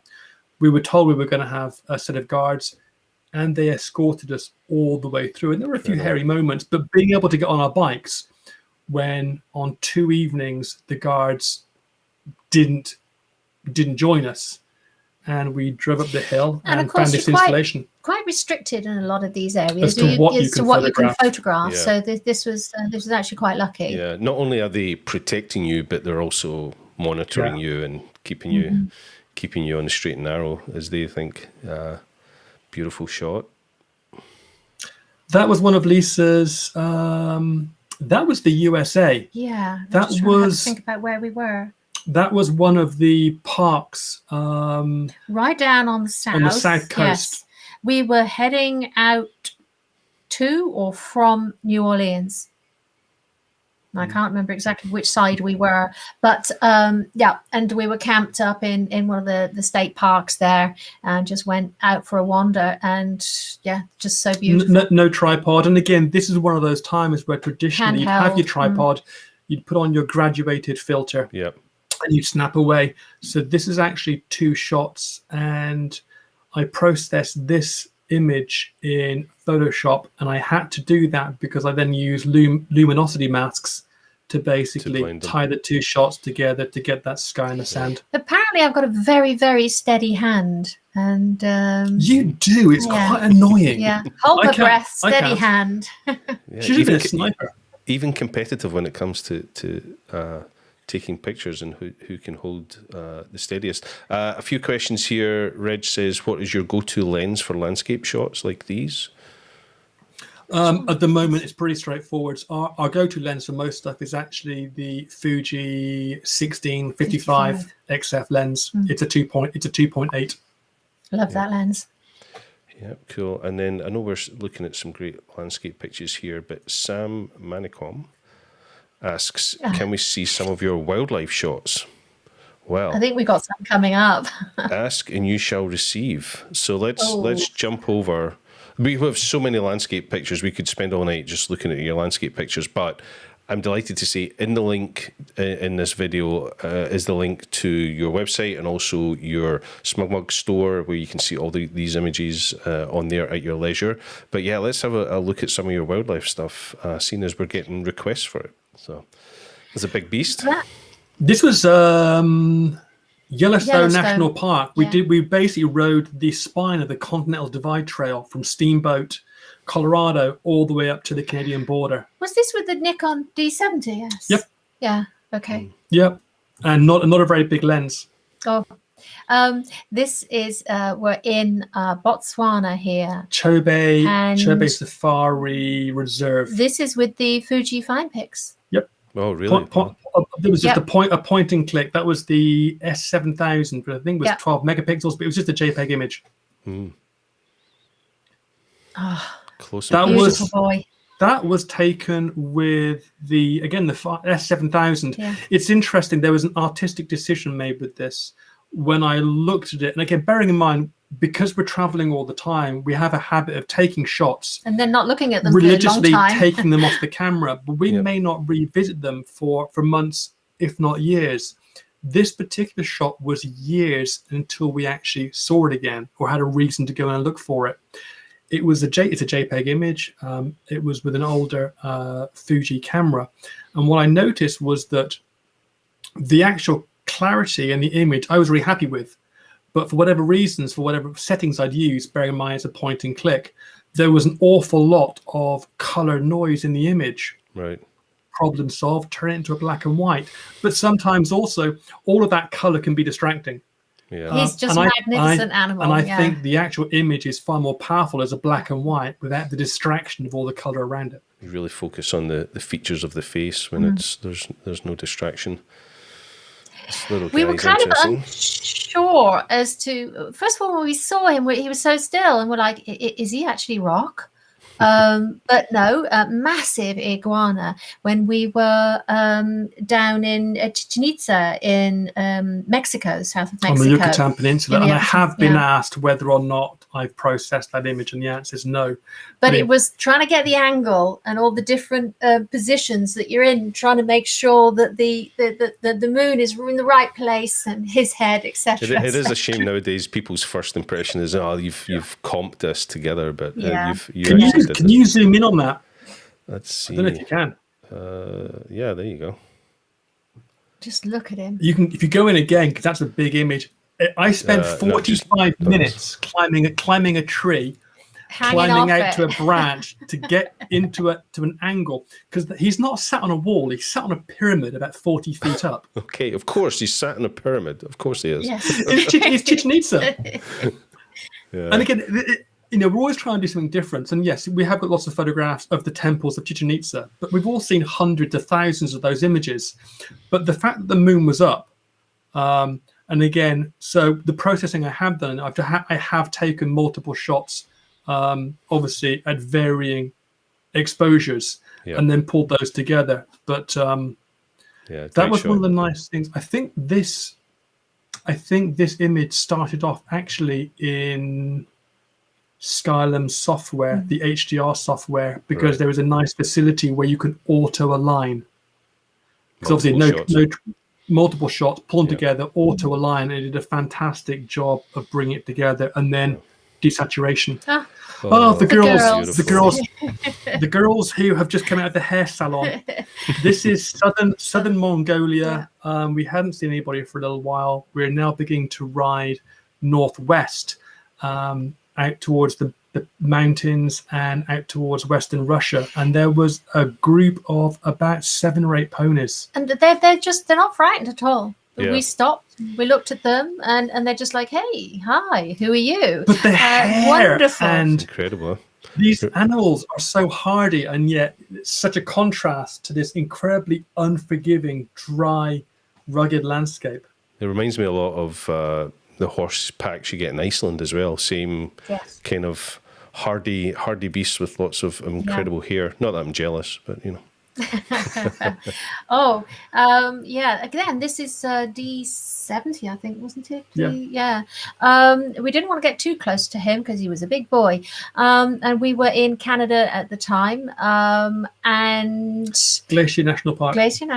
Yeah. And we were trying not to get too close to him, and we had a wonderfully quiet time, managing to get some great shots until a bunch of tourists came along and got really close, got in the water, and we're going, oh my god, and we thought we might get some good shots of some goring going on, but we didn't. You were ready for they that would one. They would not be quiet, and they kept walking. We had an incredible opportunity. We were in Malaysia, and we had an incredible opportunity with a wonderful magazine to go over to Borneo. And again, Borneo was not on our list just because of cost of getting ourselves on the bikes there. But we were invited to go out there on a media junket. I'd managed to snag a decent lens some months earlier, and I'd been carrying it because this guy's 80 to 100 feet away.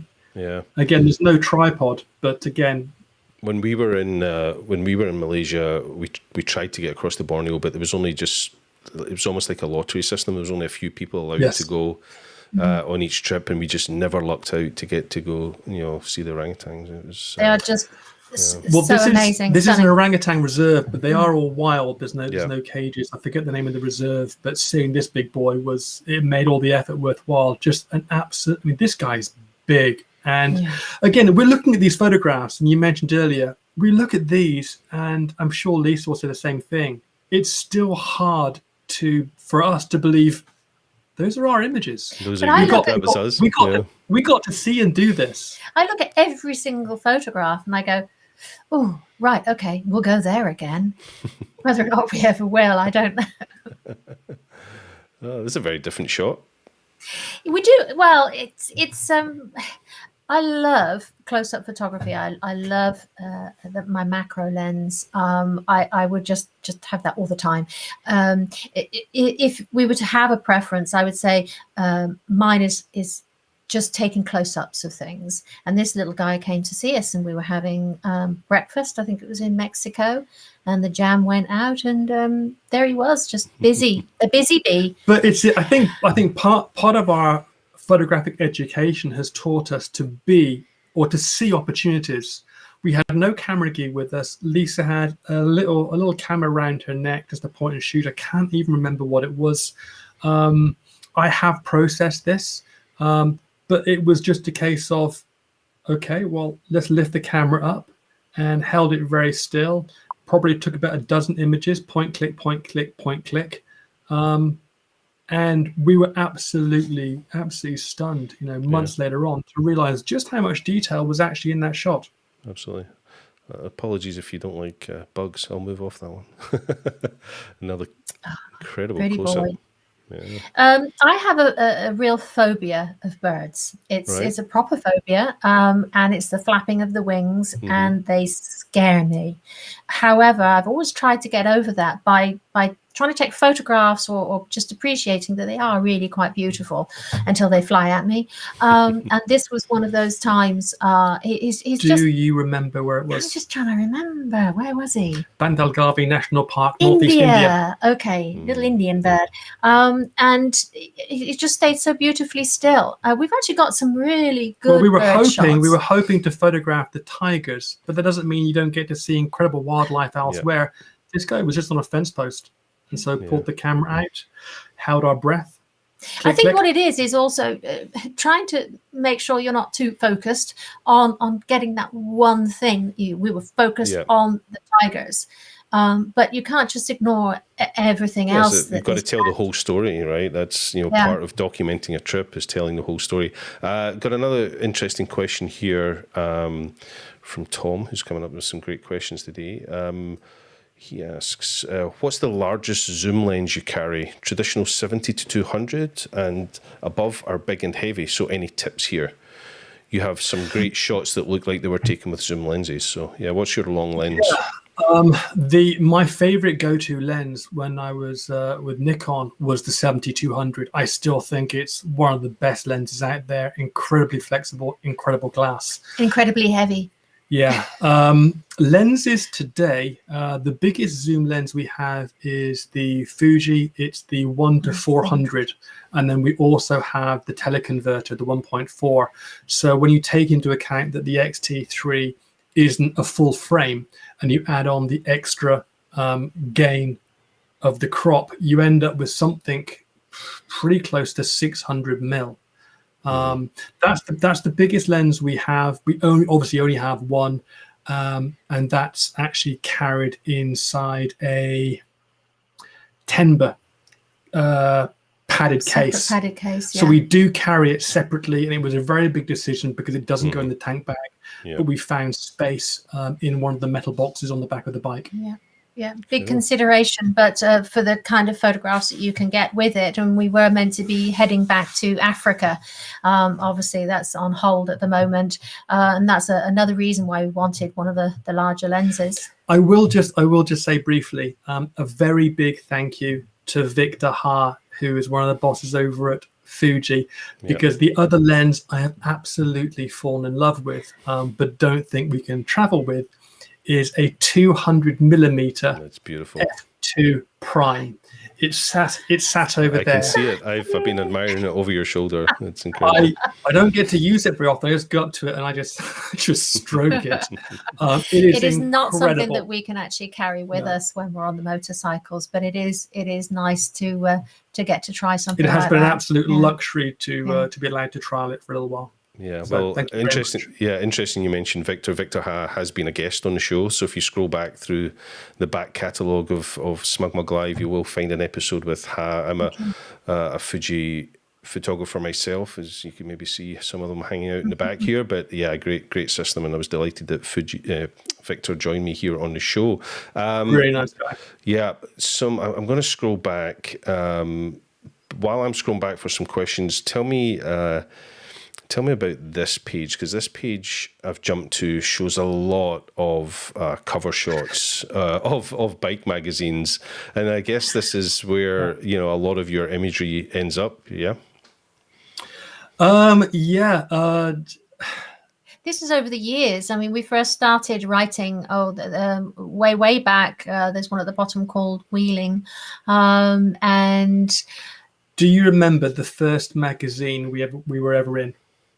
Was that not bike related? Wasn't that Men's Health or something? Men's Health magazine in South Africa. South Africa, yeah. Even went to their offices and everything. I can't remember why we were writing for Men's Health, but anyway, it happened. And we wrote our story about how we'd got down to South Africa, and I remember that was the very first time. Because we were just thrilled. They came to our website. Would you write something for us? We went, okay. They actually paid us. Wow. But we didn't know they were going to pay us, and didn't know anyone paid for photographs. Right. So we're quite delighted when they said, "Well, do you want to send us the invoice?" And we went, okay. Yeah, We'll have sure. to go What's make one. normal rate? But I mean, the cover shots. I mean, I think it's every motorcyclist's ambition or dream. If they're honest. To be on the cover of a bike magazine. And again, we feel incredibly lucky to. Yeah. Well, there happens to be 8 of you, which means they're mine. As I keep telling my wife, I think she's a better photographer than I am. And if you have a look at how many cover shots that she shot, I think I'm right. I mean, for a lot of photographers, it's their dream to take a photograph that ends up on a cover of a magazine. But in your case, it's not just take the photograph, but actually be the models and the stars of the story that's being told. So it's pretty incredible to see all this work. And one or two of those have an interesting story. You see the one in the bottom right-hand corner. It says Adventure Motorcycling Handbook. Yeah. That one just there. So when we left on our journey, again, motorcycling like we're doing now, it wasn't a big thing. It wasn't a known quantity. And a guy that we hadn't met before called Chris Scott had produced this incredibly thick Bible-like book called The Adventure Motorcycling Handbook. And whenever we weren't working, we would pour and read through this book every weekend, about sand riding and this and stuff that we had no clue about. It became our Bible, our pornography. And I say Bible, he says pornography. I know, there you go. So juxtaposition right there. You just wanted to use the word juxtaposition. I've been practicing. But years later on, Chris became a friend. And we had an email saying, guys, listen, do you have any images that you think might work for the front of my book? But we feel incredibly honored that a book that helped us plan for our trip years before we left now features you on the cover. It's for us it's a very proud moment. It's something we enjoy. There's another shot. It's me standing by my motorcycle. And it's right at the top, that one there. This one. And that's the one that you said to me, can you make my boobs bigger in Photoshop? Which you actually didn't, so obviously we're off the bike, I'm not in full kit, etc. But we've just crawled out of the tent. Just crawled out of the tent, and the reason I'm holding onto the motorcycle there is because I have a real fear of heights, and there's a sheer drop. And so Simon, there's a 1,500 foot sheer drop on the other side of where Lisa stood. So Simon's like, move your motorcycle up there, and I'm like, No way. Go and stand up there. No way. Just to be clear, the reason she's turned away isn't to be sexy and elusive. It's because she's not crying. got her happy face on, Yes. and she's not holding onto the bike to be all kind of sexy. But what she's saying in between shots is, take the bloody shot. And now you're shouting, relax, look beautiful, relax. Yeah. Relax, it's fine. Yeah. The things we do. The things you do. Yeah, let's get to some questions. I'm conscious we have been talking for a long time and we could probably talk all day, but I want to make sure the audience are getting their questions asked. So Okay, let's go for it. Tiffany asks, question, which was the dodgiest ferry journey you've done? Oh, good Lord.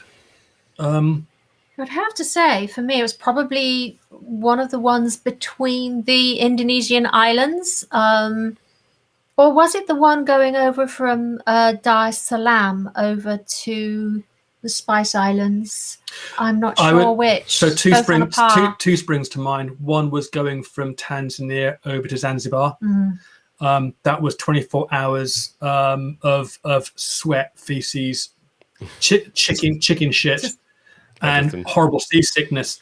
But what you've forgotten, do you remember sailing the very first ferry? So we've got our bikes all prepped, we're all planned, we've got all our gear and no idea.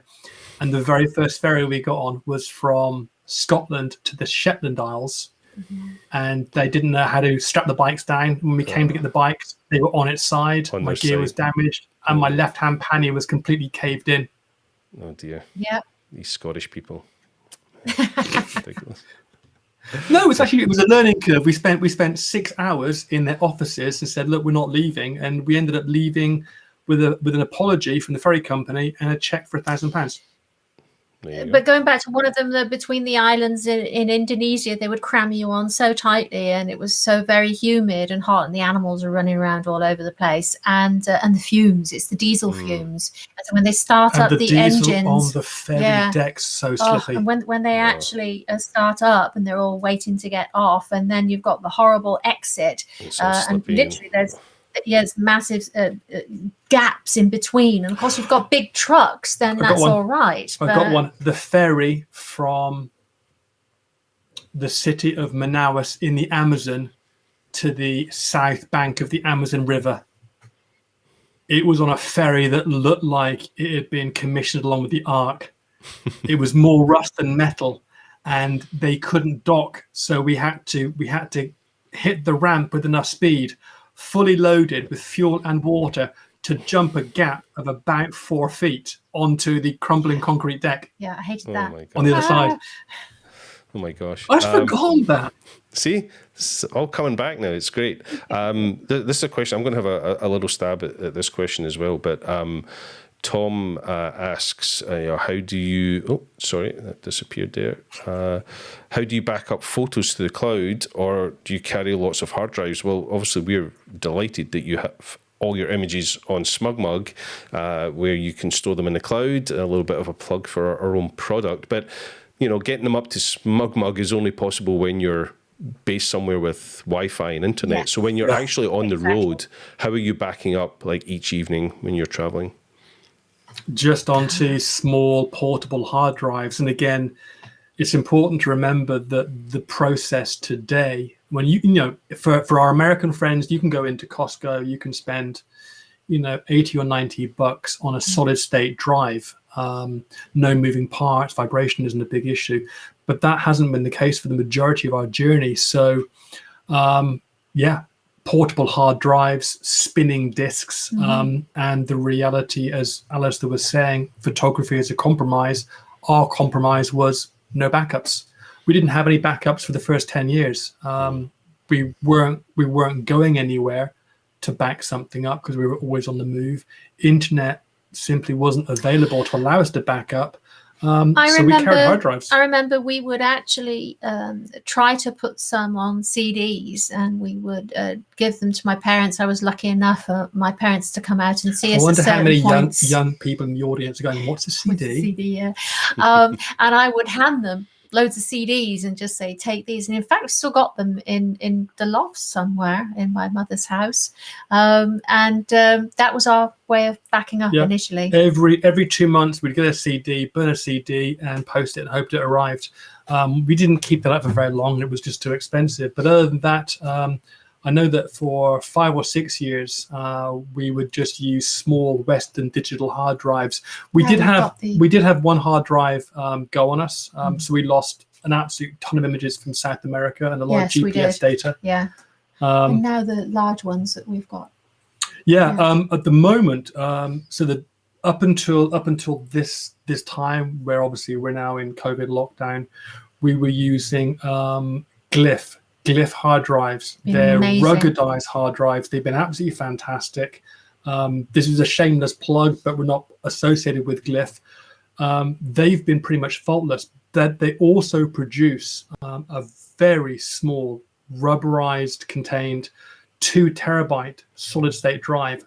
Those have been fantastic. They're amazing. Yeah, they're great to carry around. And quick again, because when you're watching your battery life just drain away in the tent, and you know that you've got X, Y, Z still to do, being able to transfer images as quickly as possible becomes really important. Not just convenient and nice because you want to do other stuff, but it becomes really important because you have a whole bunch of other things you need to do with the battery life on your laptop. Yep, great. And as I say, we're delighted that we now have them all stored for you nicely in your SmugMug galleries. And you can check out Simon and Lisa's print store at the link here in the description of this YouTube video. A few more questions. Gary Monroe asks, and I don't know why that's bugging out every time I click that button, but where do you want to go you haven't already? Want to go again or don't want to go? Well, 3 questions in one, Gary, but there's great questions. Where do we want to go? Gosh. Let's see if our answers are the same. That we've not been before. Okay. That we've not been before. Okay, what's number 1? 1, 2, 3. China. Antarctica. Okay. And where would you like to go back to? To be honest, if we only had one continent right here and right now, it would be Africa. It would be Africa, yeah. As much for all of the photographic opportunity as because when we were there the first time, we were horribly green. Yeah. It was slightly overwhelming in a wonderful way.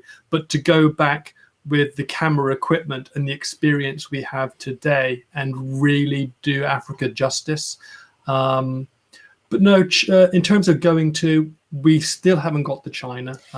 We'd like very much to do that. Antarctica is the big one because that will be the only continent we have not traveled on extensively. And where would we not go back to? Yeah. There isn't anywhere. There isn't a not go back to. And I think people don't believe you when you say that, but no, we've met with friendship, camaraderie, and kindness on 6 continents. We left thinking the world's a pretty scary place, but we'll be okay. And you can meet assholes on any continent in any place, and you can fall foul of a bit of bad luck. But people on the whole have been kind, warm, generous, enthusiastic, interested. The only areas that would be difficult to go back to are the ones that are so incredibly expensive that it curtails the amount of traveling that you can do, and then it just ends up being frustrating. And the ones where the weather is just it's so hard sometimes in some of the areas that is freezing cold, freezing rain, or the opposite where the humidity it feels like you've got a lead balloon around your head, and that can be very, very hard. Yeah, it can be very, very hard sometimes. Interesting you talk about weather because I have a little video lined up. I'm conscious we've been talking for nearly 2 hours, so we will wrap this up very, very soon. Yeah, absolutely. Wow. So you're really milking that gin and tonic you have sitting there, but it's. I know. Yeah. It's the fancy one with the gold bits in too. Oh, very nice. So I have this little video lined up. There's some audio in this one, but this shows just some of the kind of extremes of weather that you have experienced. I didn't really like that ladder either. Coming down, I think, was the We're up in the mountains. mountains around Pokhara. I'm not sure if you can hear me, but there's a bit of a storm coming in straight off the Himalayas, so we thought we'd share it with you. Most of the time riding around the world's great, but there are times, weeks, days, well, it just isn't that much fun. Okay, we're just getting a little bit serious now. We're tucked up under the way, but the ice is getting bigger and bigger. Look at this one. Hey, you alright? Oh, it hit me in the chin, it really hurt.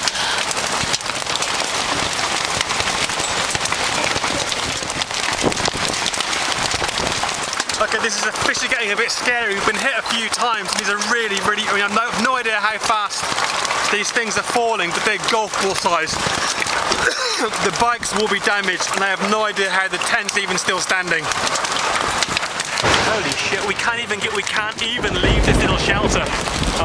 If one of those hit us, I think we'd have serious problems. I've never seen anything like this. Yes, it is. That was really scary. 1 second it was bright sunshine, the next it was just a sheet of... Where are we? Sorry, we're at the base of the Annapurna Himalayas, and we had the tent up, and this is what was coming down. Even bigger ones than this. Just balls of ice. And then this I think shows the opposite to that. From the extreme frozen ice experience to extreme heat. Oh. Bloody hell, it's like riding in an oven. So at the moment the temperature is just over 44. 1,500 feet again. Another day to the mountain. I have no idea how cold it is, but we've heated everything. It's sunny in places, but it's so cold. My hands are so painful, and yet it's so beautiful. We've got to get a move on. I don't want to get caught here, and that looks like snow coming in. I'll stop at That this. was Some a good heavy memories. ride. Nice, lovely memories of a beautiful, comfortable trip around the world. You know. Do you know what? I would do it all again. Every bad, uncomfortable, dangerous, scary moment has been worth it for all of the incredible moments that we've got to experience and live through. Yeah. So I know there's a few questions we haven't got to. I do apologise, folks. There's just so much we could talk to Lisa and Simon about. At the moment, you're obviously not travelling. You actually told me you don't even have a helmet, a bike, a piece of anything to do with your trip right now, right? It feels Very strange. very strange, uncomfortable. This is the first time in, gosh, I don't know how long, at least the 17 years, 20 years, I would say. that we haven't been near our motorcycles. All our bikes, our gear, everything we owned is being stored by a friend on the East Coast. On the East Coast in the USA. Yeah. So we came back here for a few weeks, and obviously we've been here because we can't fly, can't go anywhere because of this pandemic. And very luckily, we've managed to find a small cabin that is literally stuck on the side of a Welsh mountain with an incredible view. But it really has been more luck than anything else.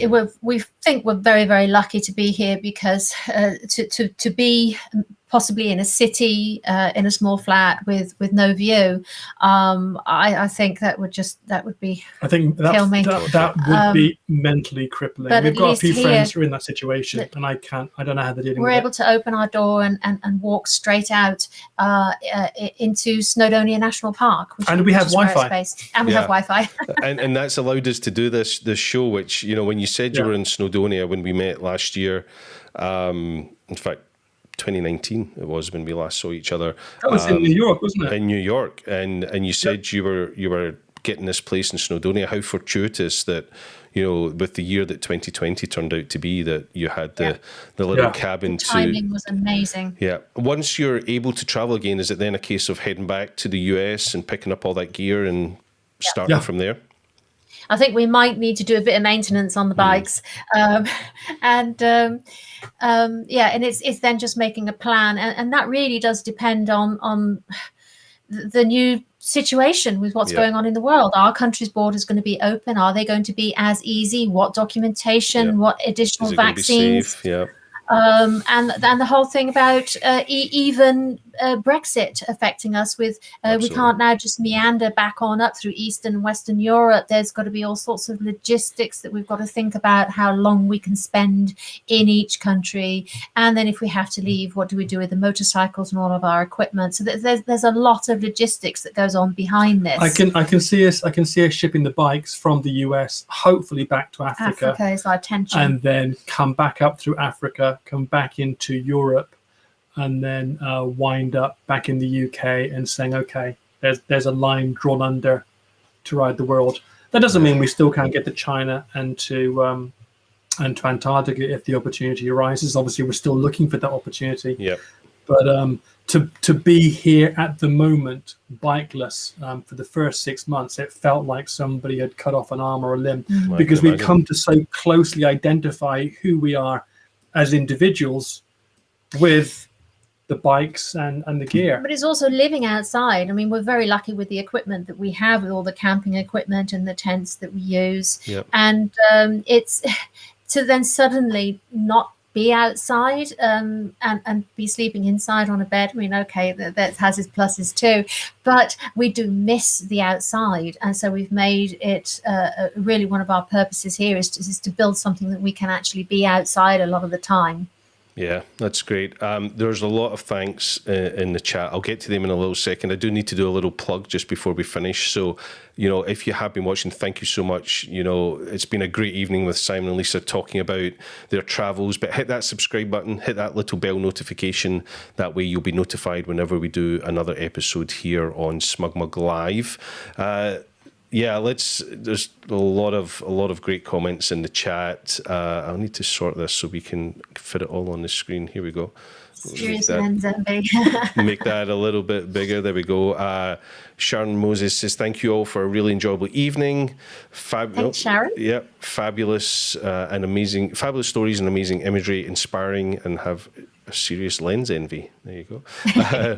Reg Smith, thank you so much for this, guys. It has been such an interesting, informative talk. You are welcome. Let's see. Get that one there. Stephen Marsh, great evening with the two of the loveliest people out there. That must be me and you, Simon. He's talking about. Many thanks. Oh, you're so brave when you're not next to Lisa. Yeah, as long as we're not together, I'm brave. Many thanks, SNL and Alistair. You're very welcome. Wheelspin Productions, happy to be here watching you guys. You're welcome. Hey, David. Yeah. Peter West, thank you all. Thoroughly enjoyed this interview. Hope to see you guys at Overland Expo West or Mountain West here in Colorado. Who knows? Hopefully one of these days. Thank you so much, everyone. Just a whole bunch of comments. I do apologize if I never got to your question or got your little thanks up on screen, but it's been great having you all here joining us on this an incredible story. Simon, Lisa, it has been a joy getting to know you over the years and spending some good times in various parts of the world together. I look forward to that day when we can do it again soon. But for the moment, thank you for taking the time today to tell us about the last 16 years of that little trip that you took around the world. It's been really good fun. Thank you so much, Alistair. It's been great. Thank you very much for giving us the chance to share our journey, with you and with the viewers. And it's thank very you much appreciated. for the SmugMug support with the gallery and everything. It's just amazing for us to be able to put our photographs out via and to feel they're somewhere safe. Yeah. No, it really is our pleasure, and it's been great getting to know you over the years, and hearing this story and letting people share in that story and feel part of it. There's a lot of love for what you do, for what you capture, the stories you tell. So let's do it again sometime when the next phase has a story to tell. But for now, wherever you are in the world, stay safe, be kind, look after each other. Thank you for spending some time with us today, and we'll see you on the next episode of SmugMug Live. Take care, everyone. Bye. Thanks, guys. Take care. Bye-bye.